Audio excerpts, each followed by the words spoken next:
Hello and welcome to the War Report. I am your host Cyrus, joined by Quan. This is a show where we talk about NXT and AEW on the A Show RNC Network. What's going on, Quan? I'm tired, man. uh, It's been a long week.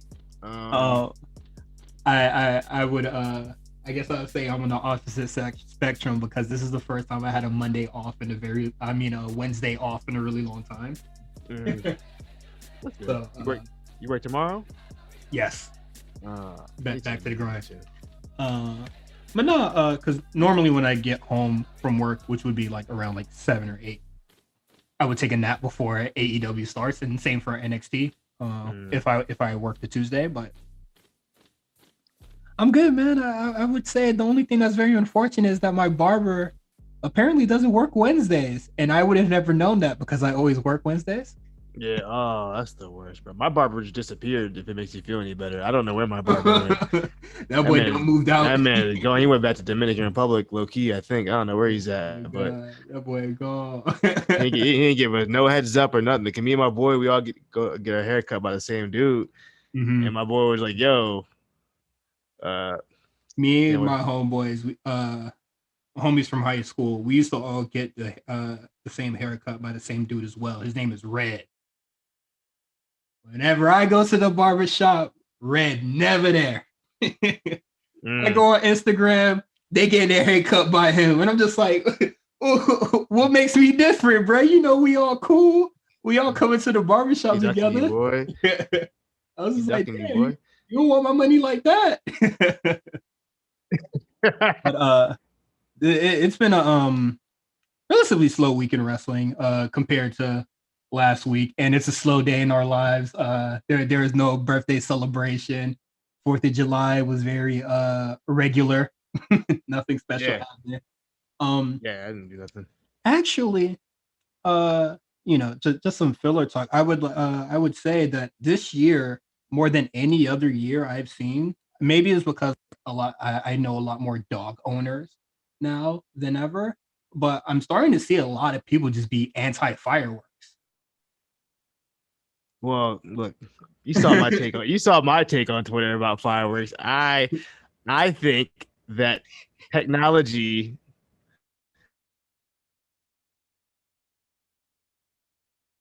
fireworks hasn't advanced in depth. We've seen it already. If you've seen fireworks since the 1990s, it's been the same fireworks, dog. Nothing's changed. I'm 30 years old. It's been Okay. the same damn thing. I don't need to see it no more. It's just loud. And niggas was letting off fireworks at 3 a.m. for Mhm. no reason. Just for what? Honestly, The day like, after. It wasn't even on July 4th. about like 2 hours ago, people were still letting off fireworks, and I was just like, why? But also, I do agree. I do think that uh fireworks has not truly advanced. But I did saw a video, some crazy firework. It was like swishing like left and right. I thought that was really cool. I don't know what it is, but I do think that fireworks is not really cool unless you like go to a fireworks show or like where they like prep it in a certain way. Because hood fireworks is like whatever you Yeah, get. Yeah, not some even real just pyro. Some no, real not yeah, not even just like hood fireworks, but just like suburban, like stuff that a pedestrian can get their hands on. When they hand it to the professionals, you know, it could be all You sorts know of what I crazy mean? stuff. But I've seen a lot of people being anti-firework, and you know what? Honestly, I'm over it too.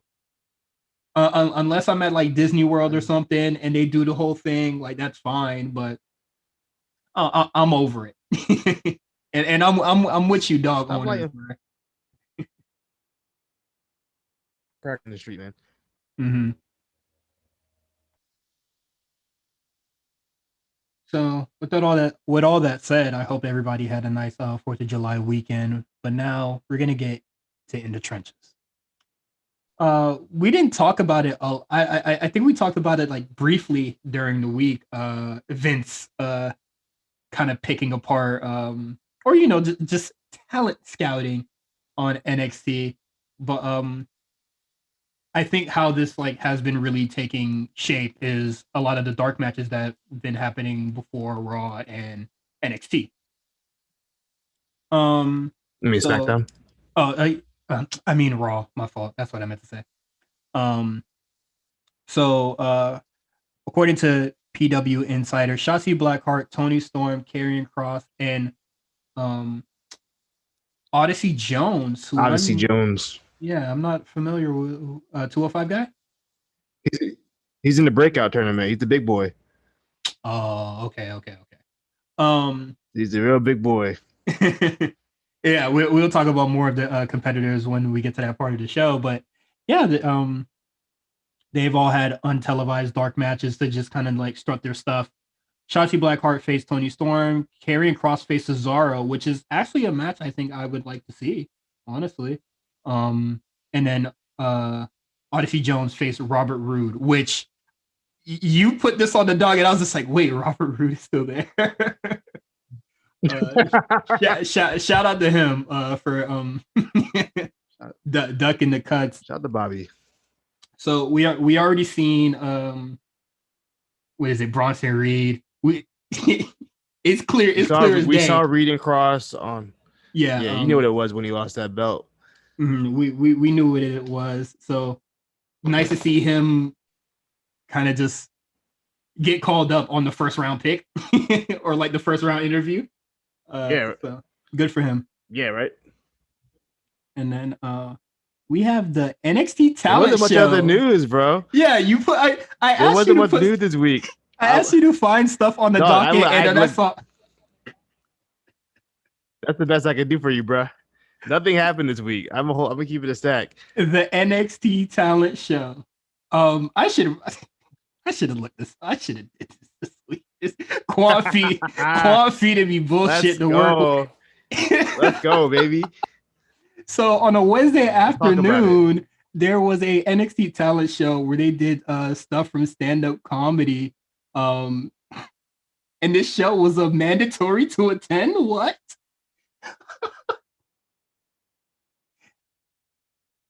Attend, not participate. Just okay. So this is for morality boost. Okay, my morale would not be lowered to show up at a mandatory talent show.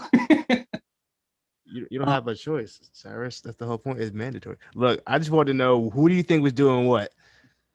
Give me some guesses. Damn. Who's the best singer in NXT? Who do you think? Who's the best singer in NXT? I'm so Shotzi be doing karaoke. Hey, don't talk to me about Shotzi Blackheart singing. I'll stop you right there. Oh, she got that video. I forgot about that little video. I'll stop you right there. Little tune. I feel like there's probably like one of the Australian talents just knows how to break dance. You feel me? One of the guys that's in the breakout tournament, I forgot his name. I should probably pull up a list really fast. His @ on Instagram, on Twitter is 6'5", which is like, we get it. And he hangs out with Indy Hartwell a lot. I feel like he's a funny dude. Oh, isn't that Brandon Vink? He has a different name now, so I gotta. Was he in the breakout tournament? Yeah, he's in a breakout tournament. Huh? When I saw his face, I was just like, "Don't that dude look like a piece of doo doo, bruh?" And I was just like, and I was really surprised to see his face. I usually associate like his name with the @ so when I saw he does go by Duke Hudson. Oh, I didn't even recognize him. That's crazy. Yeah, the dude was on Raw already. Dog, I'm sorry, Quan. I ain't got nothing for you on this talent show shit, bro. I just wanted to know who you thought was doing what. That's the only reason I put it in there. I feel like Hit Row really struck this. They probably showed out at the talent show. That's probably how they got their segment. They probably did that same exact performance too. Oh yeah, got their practice in. Moving white. There's so much talent, or a lot of competitors that are signed to NXT, so I can't really say who's doing what because there's such a large crop of people. But I don't even know who's in NXT anymore at this point. I'm for sure, people like Adam Cole, Pete Dunne, Karrion Kross, all the big hitters are just like, damn, I really got to be here. because like when you got the little fucking like group meeting or whatever, they make you play Yeah. that they make you play some bullshit name game or some shit. Like, nigga, Yeah. I ain't trying to do all this, It's the bro. icebreaker. Yeah, icebreaker. I don't want All to see right. it, man. Look, I'm Let's not trying get to see look. Bronson Reed juggle or some shit. I don't care. Oh man, there's probably a lot of jugglers in NXT. They have the circus. They got the Circus Soleil people. That's unfair. You can't have them at the talent show. Oh, Reginald ain't down there. But they have Reginald, they signed others. I the hope. other ones. I would think so. Oh. No way. They had the whole Circus Soleil people there, and they only signed Reginald. They were just chilling. That was another little morale booster. That's all that was. And then they end up signing. And that was like 5 years ago. Wasn't that shit that long ago? No. I would say 2 years ago. Was it? Not that long ago. Time don't make sense no more, man. That's my attempt to make something out of nothing. Send us your submissions of who got the best talent on NXT, bro. Who doing what? And I swear to God, if you send X name and a squirt off, I'm telling you, I'm blocking you. Who's squaring off? I'm blocking you. Please do not submit anything like that to me. This is a pure wholesome podcast, please. But if you want to talk about it on Patreon, we can talk about the no, we're not. Ratio. You know what I mean? If we want to talk about it, we can talk about it. Get it to NXT, please.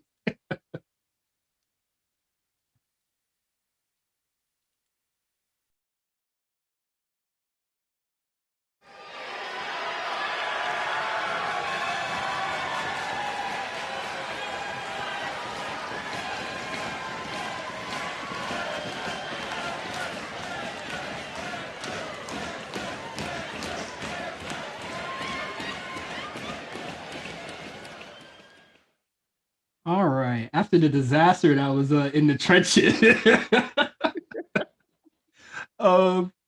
what is your kind of your overall thoughts on the Great American Bash before we talk about like the individual matches and like stuff that really happened? It kind of just felt like an episode of NXT. Yeah. it didn't feel that special. I mean, like there were good matches, but it just kind of just felt like that was an episode of NXT. It didn't feel like last year. I feel like last year's had a little more. I mean, it was a 2-week event or 2-night event, so Yeah. Maybe with the lack of title match, like main title match. I feel like since NXT has been doing a lot of course correcting, it kind of did affect this show. Yeah. But I guess it would be unfair to put it up against the previous year because it was a 2-night event. Also, they had Sasha Banks versus like Io Shirai. Like it's really hard to compete with that. But no, last year's show was like damn near like 10 out of 10 stuff. Like I really did enjoy it. But this time around, I'll probably give this show like a 6 out of 10. I'm not even gonna cap. Yeah, like, this was like because. I would say the same for AEW this week, the Road Rager. Like both these shows, like they just had the special name, but they just felt like regular shows. They didn't feel like a regular show. So that is not like a snipe or I guess like a downplay of any of the matches. I just think like in terms of like how special it felt, it was like, yeah, the event itself, it didn't have that feeling of spectacle. Yeah, it was all right. So the first match that happened on the show is MSK versus Tommaso Ciampa and Timothy Thatcher, and I would just say get it out the way right now. Go ahead, talk about it. I don't give a fuck who's booing who. I don't care at this point. Because after they were booing Kyle O'Reilly, I said, yo, it don't fucking matter. Because both these teams are insanely talented, and we know these crowds in this current day and age will cheer for both guys. They will not play along and cheer for both these people. So if they want to be little assholes and like boo MSK, then it's whatever. I saw some stuff earlier that the people that are booing them are friends of Izzy's parents because he made a tweet about Izzy being like very present in the wrestling world. I think that was a tweet. I think the tweet was along the lines of something like, "Hey, yo, this nigga everywhere," and it was just like a picture of Izzy, and I think that was like it. And I guess they really took that to heart. But like, Hey man, I do think it's weird that Izzy's everywhere too, bro. That whole Izzy fandom is strange. It seems Yeah, very exploitative. I mean, it's not even that's not even like the topic we're on, but it's just like that's so it's I think strange. it's I weird. mean, it's whatever. I guess Well, I think it's a little strange, but wrestling's being strange. What do I know? yeah, being a fan or the little kid being a fan, living their dream, and actually having access to go to NXT and do the whole thing, that's perfectly fine. Her training with a registered pedophile, that's where we have an issue. And the fact that Wait, what? Hold on. Who's um training with who? um the person that Kenny Omega got Who caught up was with training her? the Jason Chelsea Rance? Ray. Yeah, Jason yes, Rance? He's yes, is he actually training her? Oh, yes. that's not a good. He Yeah, was training at her that's school. Like huh? you know, uh, Okay. I just thought that was really weird. And hey man, parent your kid how you want to parent your kid, man. But I thought that was very odd. But for that to be the real reason why you want to boo MSK, I guess, bro. If that's if that's true, we don't know Yeah, if that's true. I mean, if it's true, this is just things I have read on Twitter and stuff I saw to try to get into the bottom of this. But I really do think it's just that people there's just people that they go against people that people just like more than them. do you, do you think maybe possibly that it had something to do with how fast they got pushed I into think I that said that. spot, and I think I said that last week. Yeah. maybe the fans, yeah, maybe the fans at the CWC don't like, they feel like they haven't earned that spot yet or something like that.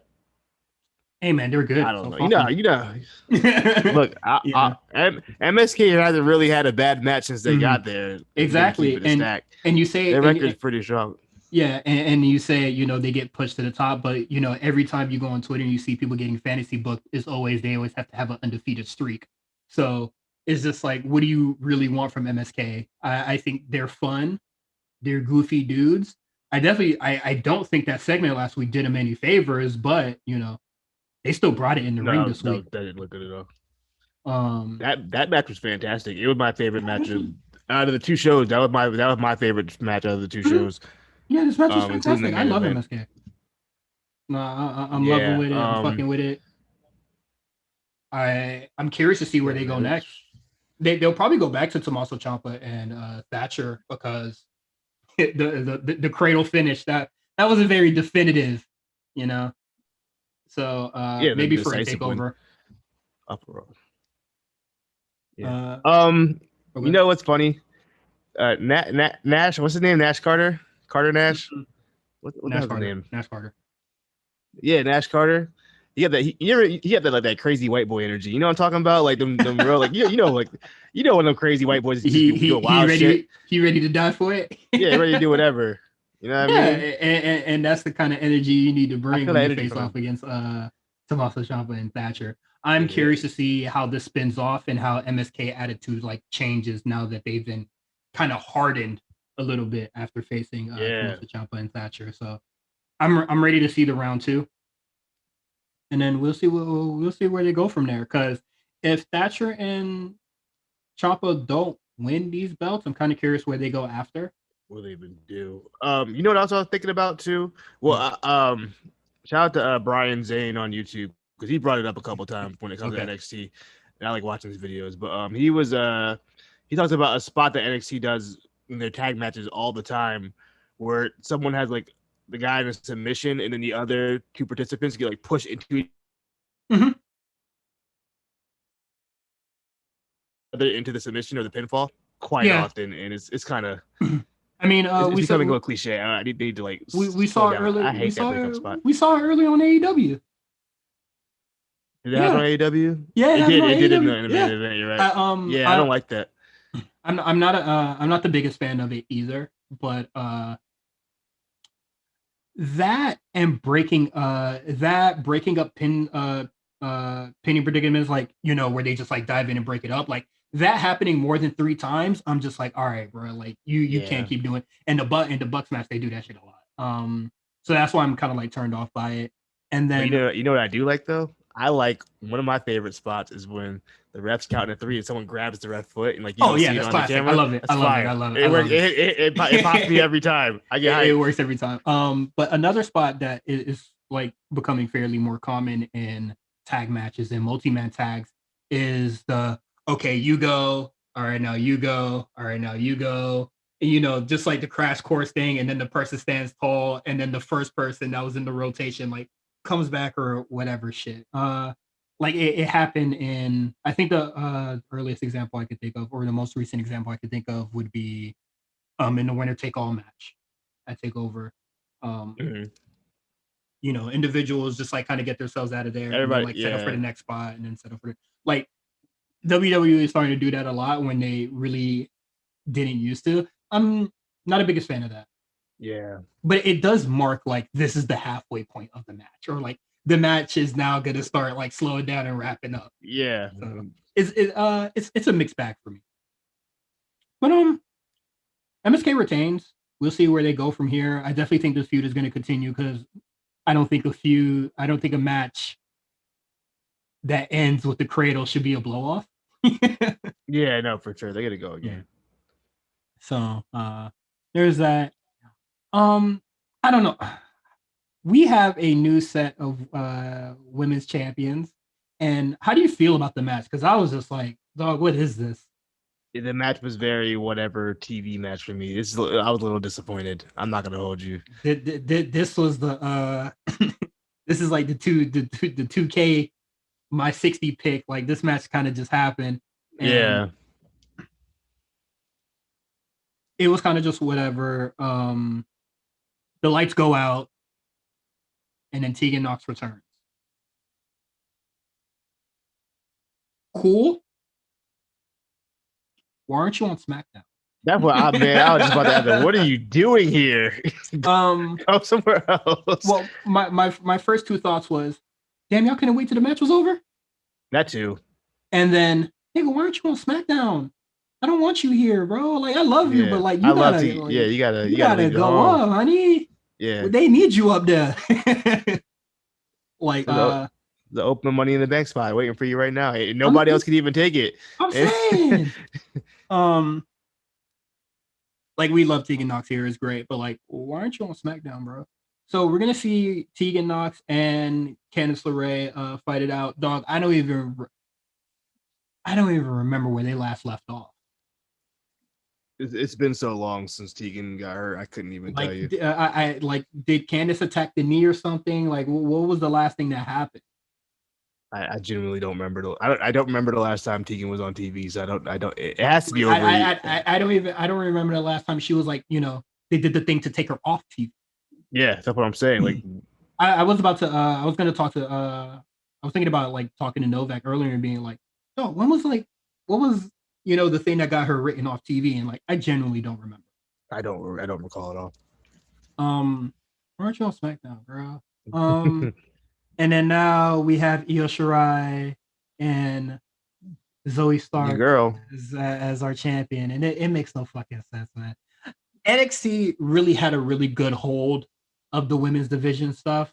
Like I thought that Shotzi Blackheart and Ember Moon, they were doing a really good job with that. I thought the Way was doing some really good stuff, but now we're now it's just whatever at this point. I really do think they need to start just bringing up like women tag teams, like team women's that are a tag team. Yeah, you know what's I was thinking. I don't think this is going to be a long title reign, but also I feel like none of the women's tag title reigns have been very long. They've been through like 5 champions in like 6 months already. I feel like. Yeah, that's starting to become a little something. They don't hold it long. Yeah, I don't necessarily get it, but it is what it is. Welcome back, Tegan, I guess. Like, I'm just like, all right, Tegan's here, but like Frankie Monet's right there. Like, dog, go to SmackDown. Like, dog, Paul, True, Vince. Let her go, bro. Vince, stop asking for permission. Put your foot down, dog. Stop asking for permission. Start taking. What would Nick Khan do? You know what I mean? What would he do? Fire. Yeah, something has to give for real, because I do think this is a little ridiculous. Um, it is what it is. Like I really don't think that they really needed to wrap up or kind of settle whatever this Tegan Knox against the Ray thing is. But our main event: Adam Cole versus Kyle O'Reilly 2. It's like, It didn't go 40 minutes, so that was cool with yeah, me. oh damn, did we have a bet or over We did under? it. Yeah, we definitely had an over under. I think we How both said long did this under. match go? I think this match was like a good 15. No, it was longer than 15 minutes, bro. Let me see. Uh, Cage Going match, really, right? really fast while I talk about this match. Talk about the Um, match. I thought this match was fine. I do think that two Panama Sunrises was overkill, and the two last shots were overkill. I definitely think that the last, if the last 2 or 3 minutes of this match was taken out, I'd be a lot higher on this match. Um, Well, it was 24 minutes, by the way. oh damn! So just under 25. Yeah, just under 25 minutes. So that the match was fine. I wonder what the rubber match is going to be, or since Adam Cole has even the score against Kyle O'Reilly, it's fine, and I would say not a big complaint. Well, it's all nitpicks at this point. I did think the match was fine, but Adam Cole constantly sniping at his wife. I think that's weird. Like, is that the only way you could really fire Kyle O'Reilly up, by just saying, "Hey, yo, fuck your wife, man"? That fired me up. What you mean? You remember who was it? Damn, was it Kevin Owens or Shane McMahon? Where Shane McMahon was just like your wife, and he was like, "Don't talk about my wife," and he just like all he said was like your wife, and it like set Kevin Owens off. You remember that? Yeah, weird, weird. Sometimes you gotta all you gotta do is bring up somebody's girl, dog. That's all you gotta do. I thought it was weird last week, and I do think it's weird this week. It kind of just came at a random for me, but those are just tiny nitpicks. I thought the match was fine. Uh, you know, this whole Great American Bash show is very iffy to me, but stuff that we'll talk about later on, they're just doing a lot of course corrector and like just trying to feel like a lot of shit's getting moved around.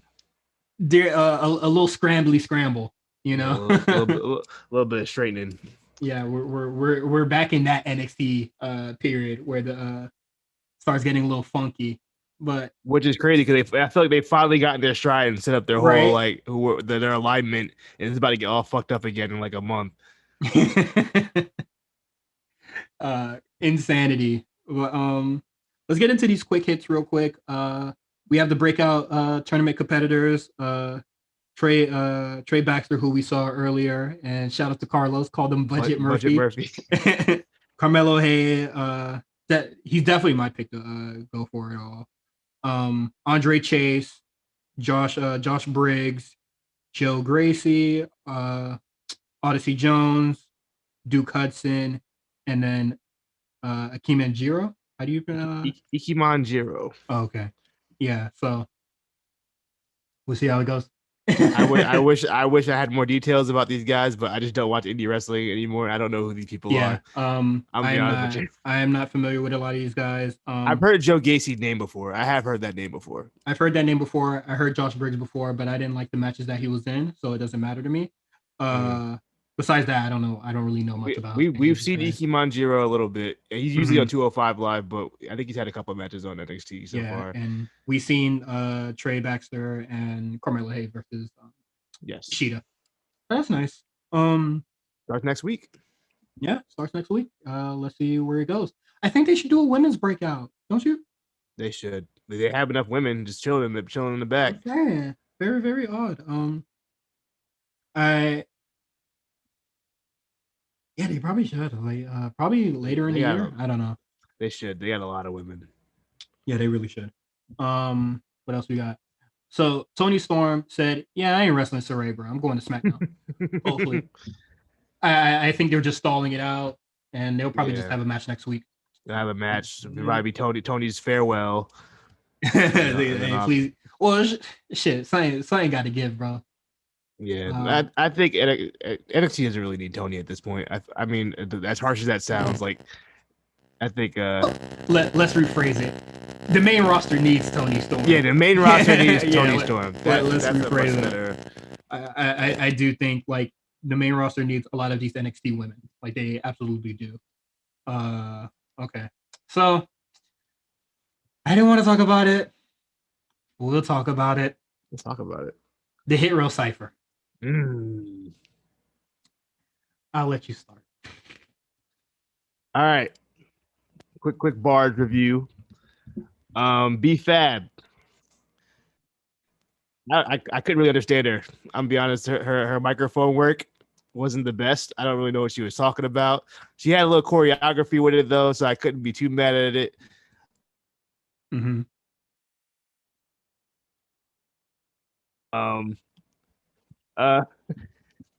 Look, I know he's supposed to be the rapper gimmick or whatever, but I fuck with Swerve in the ring. I don't know about on the mic, bro. Something felt a little off. I don't know. I don't know if the sound check was off because like he sounded a little off beat. He rapped it kind of fast. The stage presence was a little. All I gotta say is about this segment. When one very cringe to me. I felt very awkward watching this. This is like when I used to watch my cousin rap in high school. Like it was just like kind of want to leave, dog. Cringe in my seat a little bit. But this is the gimmick. This is what they do. So like honestly, it's fine.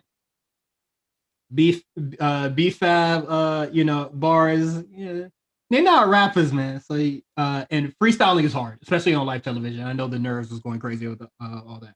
So with that said, light 6. A light 6 on the mic. Yeah, a light 6. A light 6. You're nicer than me. I think if she come back next week and she start rapping like Flo Milli, probably a light 7. Top Dollar, we already said it before. He should be the only one really rapping in the group. You know what? I wasn't a believer of Top Dollar. He had bars. You know what I mean? And my man, he said, what did he say? He moving packs.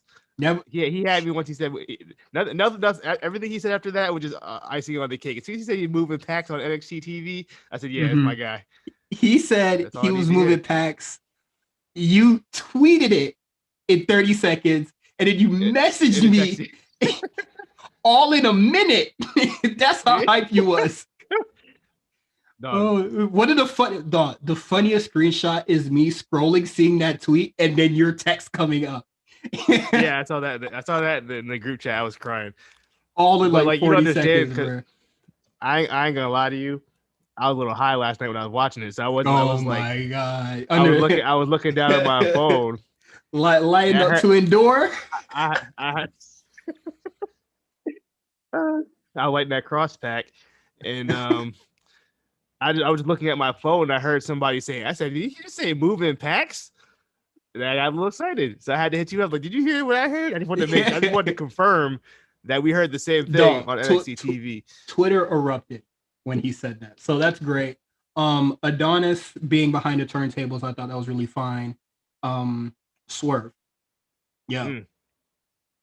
When I heard that beat speed up, I was just like, no, oh no, nah, bro, this is not what you want to do, bro. You don't want to do this. You want to rap on that simple Drake beat, yeah. That very strong loop that any word could fit. I thought very ambitious for the most part. Like we said earlier, one freestyling and then freestyling on live television, having to move into the ring, the court. I guess you could call that choreography or stage direction, whatever you want to call it. Like, I get it. So that's why you want to rap it and slow it down. Yeah, you go. Well, I don't know. But they killed it towards the end. I thought it was a nice visual. It was cool. I know I'm making jokes, but it was fine. It wasn't it wasn't offensive. It was cool. A lot of people that were on Twitter was just like, all right. I felt like a lot of white people were really overcompensating. I know they ain't fuck with that, but they were just like, this was the best rap segment ever. was like, all right, tone it down, buddy. That's the people who only know like who Eminem is, and that's it. And like Snoop, like you know what I Yeah, mean. That's the only. and then rapping fast is very impressive. Yeah, it's very rapping fast is like, oh my god, whoa. You know, I saw a lot of other folks as being just like, this is like not how, you know, black people should be portrayed or whatever. And I was just like, what do you want niggas to do on TV? Yeah. And I know plenty of niggas. And I know plenty of niggas like them. So I don't know what they're talking about. Yeah. What is it? I was talking to Justin about it earlier, like diversity in The Last of Us 2, where it was just like, okay, yes, there's a lot of black characters, but they also die. And it was just like, damn, niggas can't die. Niggas can't get shot. You remember that big controversy about, it was like a long time ago, about Resident Evil, like they're gonna put one of them freaking out because we're shooting like black zombies, and I'm like, yo, it's in Africa. Resident Evil 5, yeah. They got some real heat about that. What they gonna shoot? Yeah, like they gonna shoot. It was just like, yeah, there are definitely, you know, there's nothing but black people out there. But I do think if you play Resident Evil 5, it's a bit excessive, bro. But no, it was just like, I haven't played a Resident Evil game in a long time, but I played it recently during quarantine. But it was just like, what do you want black people to do? Because like I do think that if you give like, you know, kind of like the PLC plot armor where niggas can't die in media, you know, they can't struggle at all. They can't be villains. We see.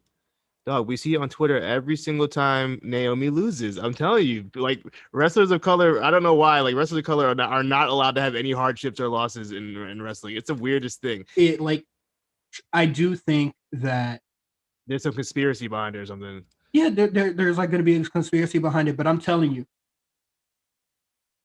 that plot, like the PLC plot armor, will create a very like a different issue. If you like want to take it exactly there. Because then it becomes Struggle Olympics when you have to put two PLCs together. That's not something you want to do, fella. and I'll end that there. Like that is not something you really want to do. So to end off the quick hits, we get to Johnny Gargano and the Karrion Kross face-off. We'll be getting the title match next week, but this segment, odd. It's so odd to me. I'm not saying that I wouldn't have this happen because you have to have these guys on the show because it's very weird that they're not having the match on the show. Yeah. So, Johnny Gargano is saying, "Kross, you suck." Dog, and the way I'm a better wrestler than you. He set it off the rip. He was like, "You suck." He extended it, prolonged the suck. Yeah. Pause that. Hold on. Pause that. No, fuck that. Like he came in disrespectful off the rip on something, which is fine. Well, I guess, but I do think once it was Karrion Kross's turn to talk, I was just like, what are you doing? That was odd. His whole promo was odd. So his convictions. He wakes up never wanting to lose the title. He wants to headline WrestleMania and he wants to win the title. The main title, the big title, the Universal title. He wants to beat the big dog. Nigga, you're not having both. You have to lose the NXT title for one. Also, I thought it was very weird that you're even mentioning WrestleMania and then winning the big title. About. NXT guys don't do that ever. Yeah, like I thought it was so weird. And this is the second time he's done it. Like he did it at the press conference and he did it now, and I'm just like, for what? You know, like NXT isn't like its own universe or contained space, but I was just like, that was just really weird to like bring up. Yeah. And also, I don't know if you noticed, but they didn't even mention him beating up Austin Theory. That's true. He was talking about, you know, Johnny Gargano trying to jump him. He ain't talk about, like, you know, him trying to what is it? Theory trying to as well. And then, you know, he didn't show up this week, so putting him out of commission. He didn't mention that at all. This whole thing feels very rushed, which makes me think. Oh no, it is. That it is absolutely which makes me think that I don't think Cross has many more episodes of NXT left. I think he might be on his way, bro.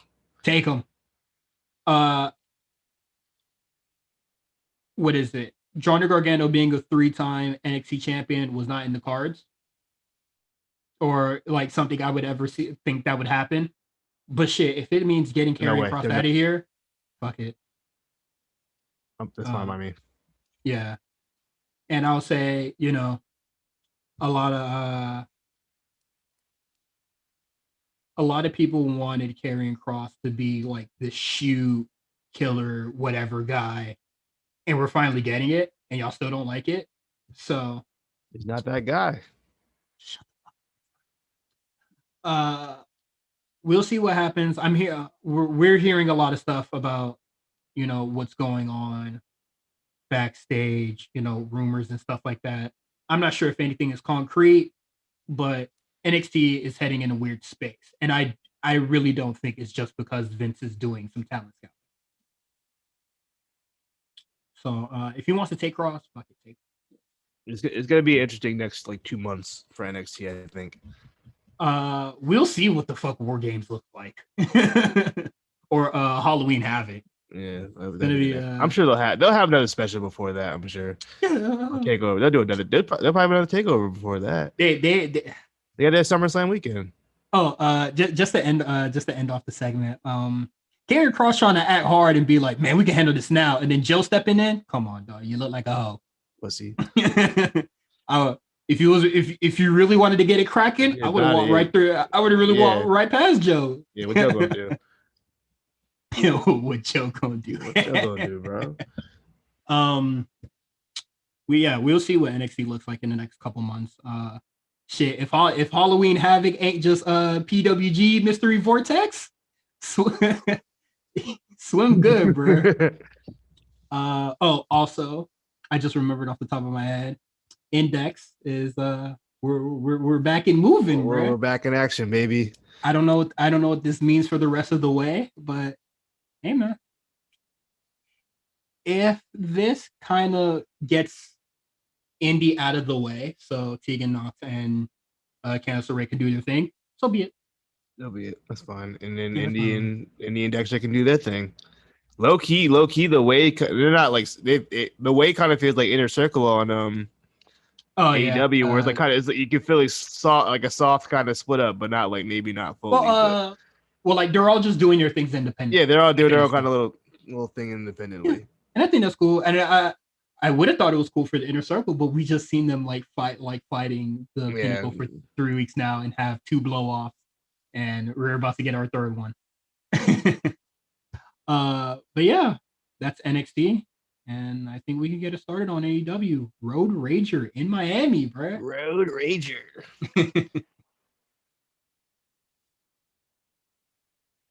Well, the lights are out, as we can all see. And wait a minute. What the? Oh, my God! God almighty, what a kick right to Arn Anderson's face. There's Cody.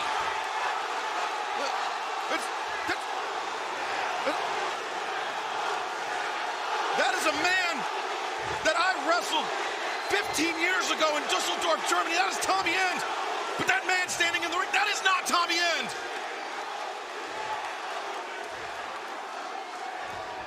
Oh, my God!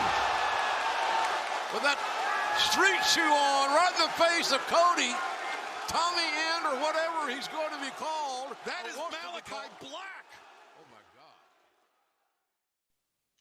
All right. So for AEW, I would just like to say, when they were just like, oh man, the lights keep flickering, I was just like, dog, it's not raining out here. What are y'all lying for? I thought that was on purpose at first.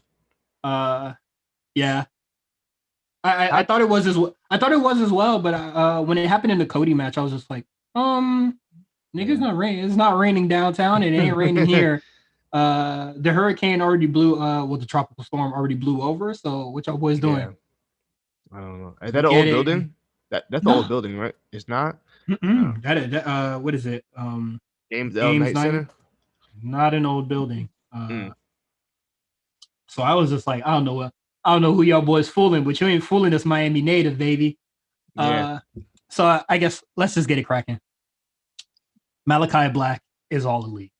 Shout out to JR for fucking be like Tommy Ann or whatever this nigga name is. Yo, what's wrong? JR did not care, bro. What's wrong with him? He called Excalibur Mark today on the show. Did you catch that? Yes, I did catch it, and I was just like, is he calling him a Mark? But I was like, no. I had to go Wikipedia. Like, is that his name? Is his name Mark? I've never heard Excalibur call anything except for Excalibur before, so I didn't even know his shoot name. Dog. I saw a tweet that said, yo, if Jim Ross can commentate, then I can do it. And you know what? I think we all feel that way. Oh my goodness. Dude is embarrassing as a commentator, bro. Not to take away from Malakai Black. It was a good segment. I liked it. I didn't expect, I'll be honest, I thought he was gonna come back to WWE. I know he's done a lot of interviews talking about how he wanted to wrestle a lot of guys in AEW, so we shouldn't be like that shocked about it. But I was still like pretty sure he was going to go back to WWE. If this is another one of those handshake agreements, he can still go back. That's true. We don't know the terms of the deal. We just know that he is not on a non-compete clause. And you know what? Actually, instead of speculating when he's going to turn back to WWE, we shouldn't do that. You're right. Yeah, let's stop. Let's stop there. But I would love to see him back. You know what's also kind of cool? Go ahead. Go ahead. No, you go. I like that he kept the worked eye from one promotion to another. He didn't need to do that. He is a storyteller. You could tell he's hell bent on telling whatever story he had lined up for the last year. He's hell bent on telling that story. If you were playing D&D with this man, his character's backstory would be at least 5 pages. Easy. And I respect it. Yeah, I love it. I think it's great. I love the look. I like the little smear over the eye. Yeah. We'll see what he does in AEW. I think we'll all really agree that we are not excited about him facing Cody. I am glad that him and his QT Marshall's feud is over, but him facing Cody is not ideal for me. He's probably going to win, and that's fine, but just that match in this feud happening, period, does not excite me. It's not it's not the fact that, Cody doesn't lose. It's the fact that Cody sucks. I just don't I don't want to waste the first feud that Tommy N has on Cody. I would we didn't see Miro on the show this week, which I thought was really weird, but I would have liked to see him and Miro instead. That'd be nice. And then, probably slap some gold on him. Because early? On the rip? Yeah. Because when you feud with Cody, you're kind of just in limbo for a little bit, because now you're in that Cody verse where there's no gold involved because, he can't get it. He can't get the main title. And then he's already blew, all his chances with the TNT joint. So yeah, you get stuck in a weird limbo with Cody, and then for the next upcoming weeks, we're just gonna be like, shit, he might lose to Cody. So I think that's gonna be a little lame. And then whatever promo Cody plans on cutting, Malakai Black is gonna really kick that ass. He's gonna be what's patriotism, bro? Let's talk about it. And it's gonna get nasty. So it is what it is. We'll see what's to come. I will say I am excited, but as soon as booking goes left, it will really just explode out of my body. Like instant disappointment. Yeah, it was funny too because I got when I saw him, I got mad excited, and then I realized oh no, he's gonna wrestle Cody, isn't it? It kind of diminished the excitement. Well, damn, that's the first guy he's gonna wrestle is Cody. I know that we're fucking doom and gloom because we see a lot of this shit already. So AEW has not given me a reason to not feel this way. Yeah. So hopefully they come correct with it this time. And this is not a snipe at y'all. I really do fuck with y'all. I love y'all. This just a little rebuttal. The Public's Enemies podcast, bro. We cannot have these guys you cannot have Malakai Black in the Dark Order, bro. You can't do it. I'm sorry. It was not Brody. Brody Lee did a great job, but it was not his job to get them out the mud and get over. It wasn't Hangman Page's job, but whatever, it worked. And it's not Malakai Black's job to, get these dudes over. Evil Uno, Stu Grayson, Silver Reynolds, John Silver, they have the capability to go over and get it out the mud. Yeah. And we saw John Silver do it. It just, he got exactly. hurt. But they just have to reach for the stars. Like, that is not Aleister Black's job, or Malakai Black's job to like get these guys over. They got to get out the mud themselves. But also, like, this isn't even the same Dark Order when Brody was running it. You know what I mean? They're like a comedy group now. They're not hard face. Yeah, they're like goofy. There's like a goofy bunch of misfits. So like, I don't see how that even fits in with Malakai Black's character. It don't fit into the backstory that he written for this character already. He already had a whole lines. He had a whole year plan set out for his character. I guarantee it. Mm-hmm. He probably had to move some pieces around for whatever was supposed to happen on SmackDown. It's just gonna happen on this show. It's gonna be the same. I guarantee it's the same thing.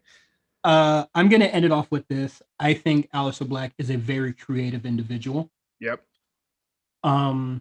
Him not coming out as Tommy N, I think that says like it's gonna do a lot when he comes back, because he could just be like, I was fighting demons somewhere else, like whatever, some other bullshit, another 2 pages of his backstory. I think he's a very creative individual, and hopefully AEW does right by him. Now let's talk about the show. Cody and QT Marshall have a strap match. I did not know the stipulation had to be you had to touch all 4 corners. That's the old school way. That's the way Dad did it. So is a strap and bull rope match different? Is strap match the, touch 4 corners, and the bull rope is just the fight with the rope? Is that like what I'm trying to understand here? I don't historian stuff. This is not about the match. I don't know, because WWE kind of done both. They've done strap matches where it's pinfall, but they've also done like strap matches where you had to touch all 4 quotes. Like, for example, when Eddie Guerrero and JBL had their title match, I believe. Mm-hmm. At Great American Bash, actually, that was touch all 4 posts. Okay. So I've never been a fan of that. I think it's kind of anticlimactic, but it's definitely like an old school NWA style of a match. Yeah. Definitely something his dad probably did a bajillion times that I don't know about. Yeah. Okay. So, but I think bull rope is just like a bull rope match. They usually have, sometimes the bull rope has the bell attached to it. So I guess like the gimmick is that you can like use the bell to hit your opponent with. Okay. I don't know. Sorry guys, I'm new to this.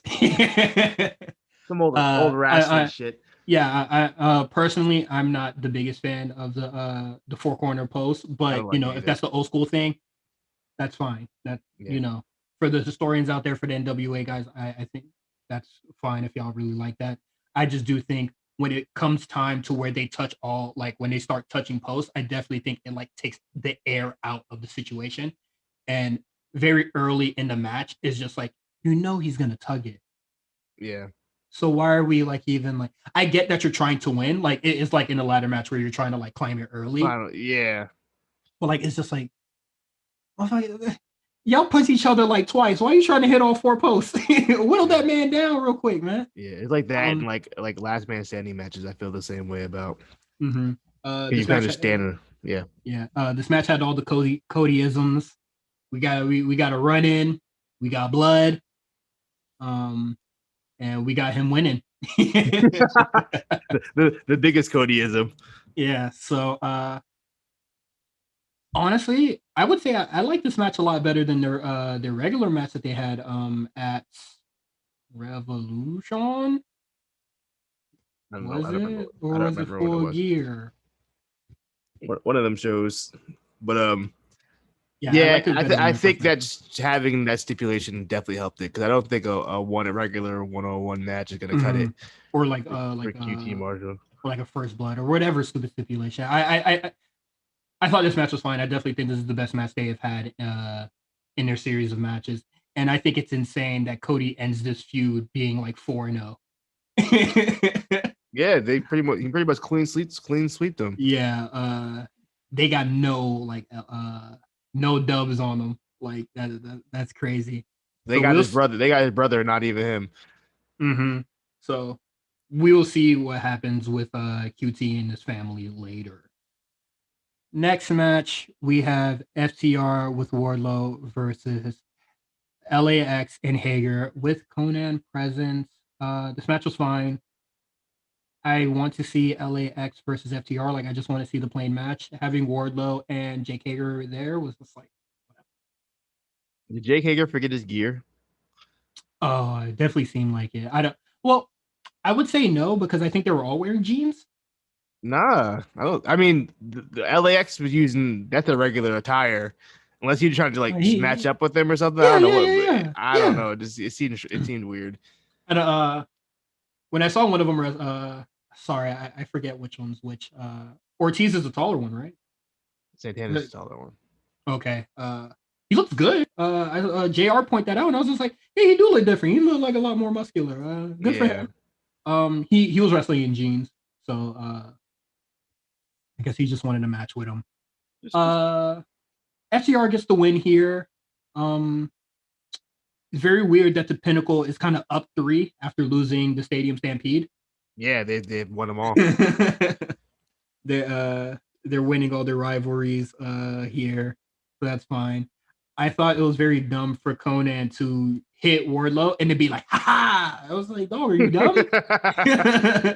And I thought it was really cool that Tully got the chop block on him. Yeah. Cool. Match is fine. We'll see how it goes in the future. It's a quick hit thing, but I'll talk about it really, really fast.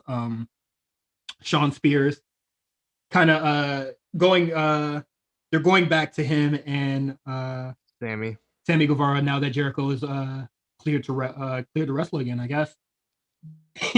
They treat this guy like a goof. He couldn't get the promo off before Sammy getting his comeuppance. Mid-sentence. If that was MJF, he would have got the full everything he wrote would have got written off. You feel me? So I thought that was really funny. The Young Bucks versus Pentagon Jr. and Eddie Kingston. It was a street fight. Yeah, I definitely liked the match they had last week much better than this match this week. Yeah. It was cool. Like don't work for me, it's a tag team street fight. Like I don't really know any other way to explain it. A lot of shenanigans, a whole bunch of shenanigans. There were so many interferences and distractions and ref spots. And I didn't think this feud really warranted a street fight, in my opinion. That too.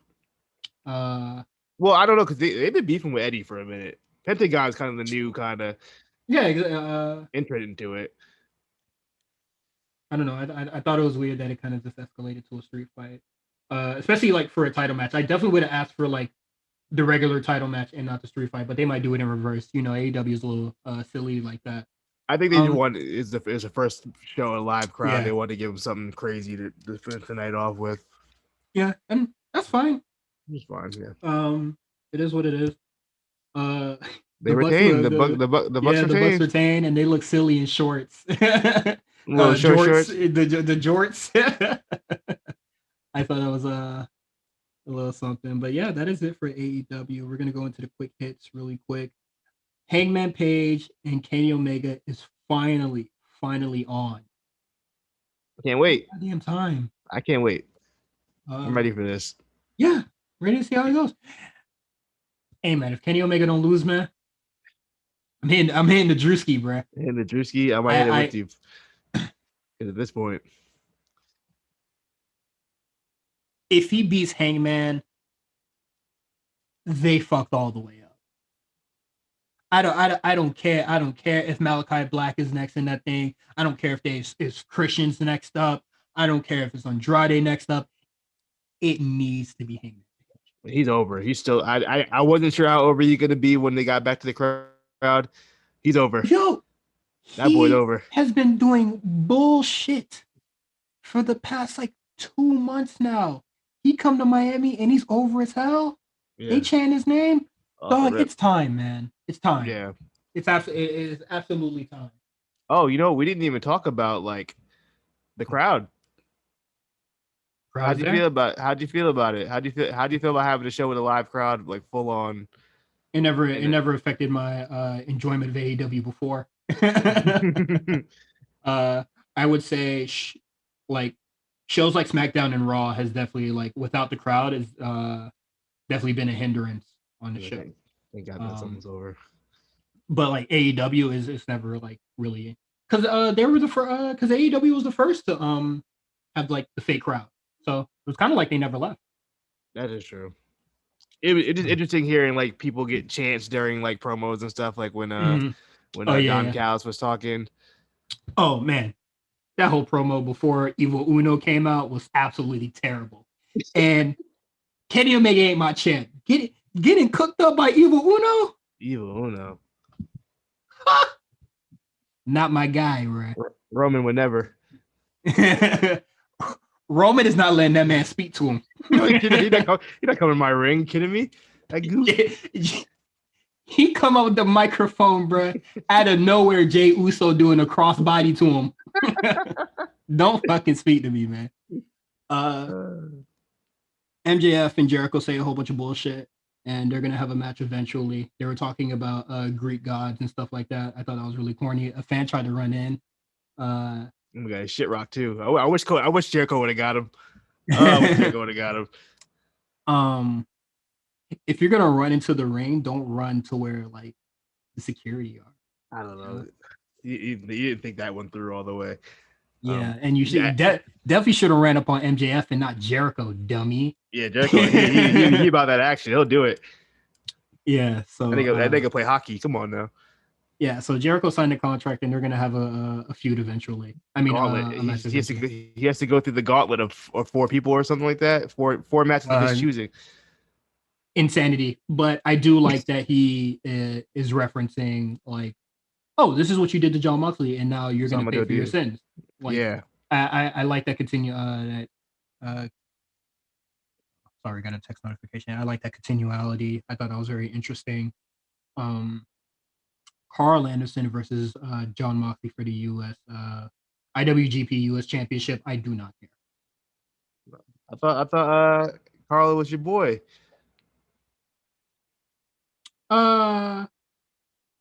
Singles Carl Anderson is cool. I will say that. I will absolutely agree.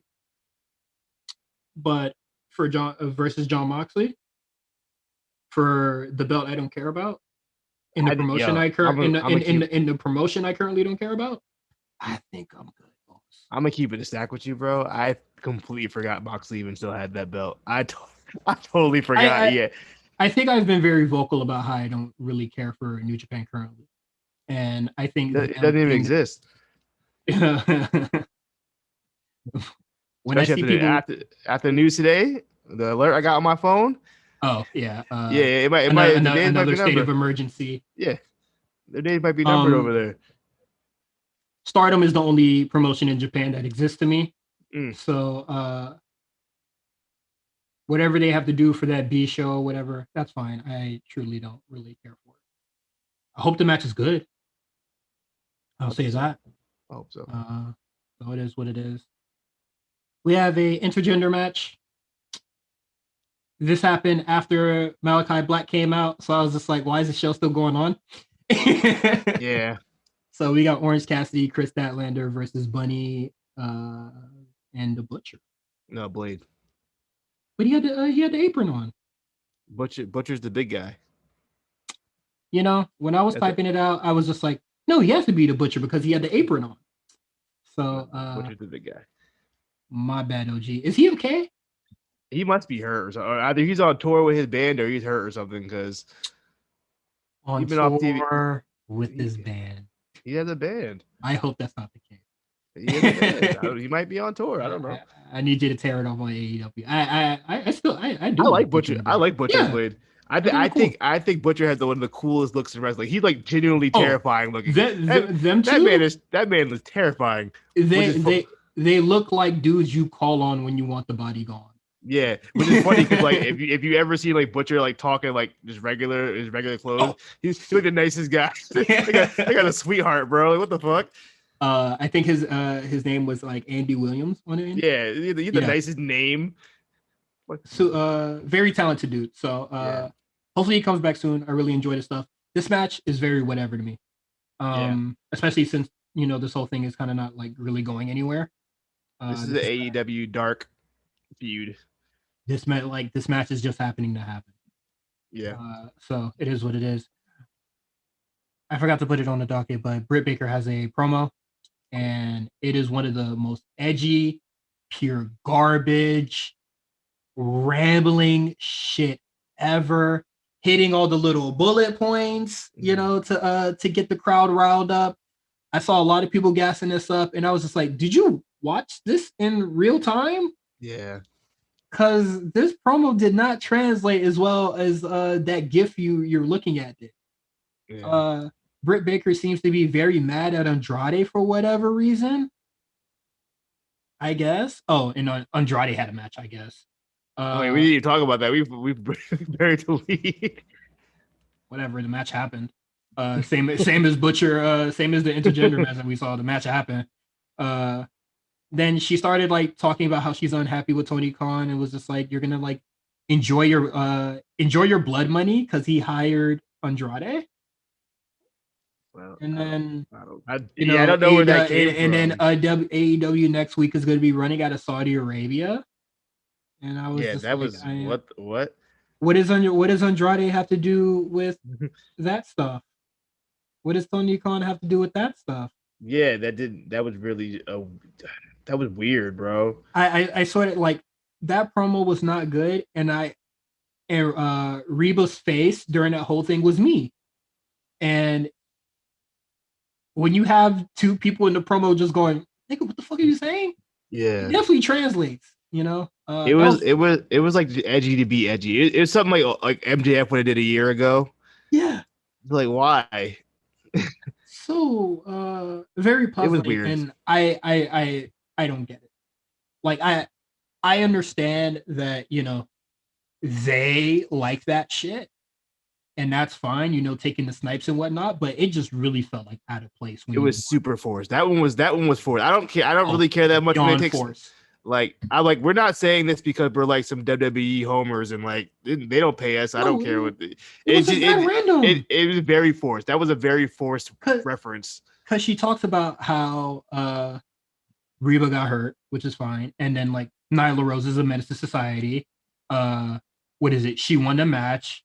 Vicky Guerrero's like an asshole, blah blah blah, this and that. And then she was just like, I almost got hurt because you wanted to have Andrade on the show or like some shit like that. And then she like constantly like started like sniping at Andrade. And I was just like, you don't have a male wrestler in your stable to handle that. Yeah. So what are you doing this for? What is the payoff for that? And then also just saying like Tony Khan is not really an on-screen figure, at all. We just know of his existence. So we gonna get like a goddamn video package with him saying, about like he's not gonna come out and say something. He doesn't really do that.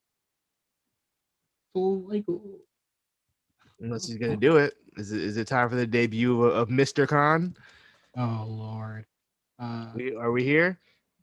I mean, having an on-screen authority figure is how you have longevity in your. I mean, technically, he's already been. He showed up on TV already. He's cut a promo. No, but like he is not like Yeah, he's not Mr. He's not Eric Bischoff. Like he's not a focal point in any feud or anything like that. So yeah, I just thought it was weird. Like if you watch that live, that promo did not pop you. I'll say that. So they'll be in Dallas next week. Ethan Page and Darby Allin are going to try to kill each other. I like that interview they had. I did like the interview. Oh yeah, and I like we talked our shit about Jim Ross, but I am absolutely on his side. He was just like, Y'all motherfucking trying to kill each other. Y'all good? Y'all bugging. Y'all bugging, dog. It's just Ain't that you, deep? you talking about killing this man. You all right, man? So they'll be having that match. They'll be in Dallas. Should be some cool stuff. But yeah, that is it from us. We'll be back next week. You can follow me, Cyrus, on Twitter at H_visibility. You can follow Quan at the Comeback Spot on Twitter. You can follow the A Show Network at the A Show RNC. We also have a Patreon. It only costs $5, and you can get shows like the A Show, this show early, and then you can get a lot of exclusive content like Spot Callers, our new show Legendary Runs between me and Justin, the Evasion Diaries with Meals and all sorts of guests talking about the Evasion angle of 2001, I believe. Mm-hmm. What else? Yeah, just other stuff that's in the pipeline. Trust me, if you're not subscribed to the Patreon, you're missing out on a lot. I think last week we like 20 minutes and that was like all cut out. So if you want to see what I do, come on over, and me and Quan are gonna start a special new segment starting this June. So see you guys next week if you're not on Patreon.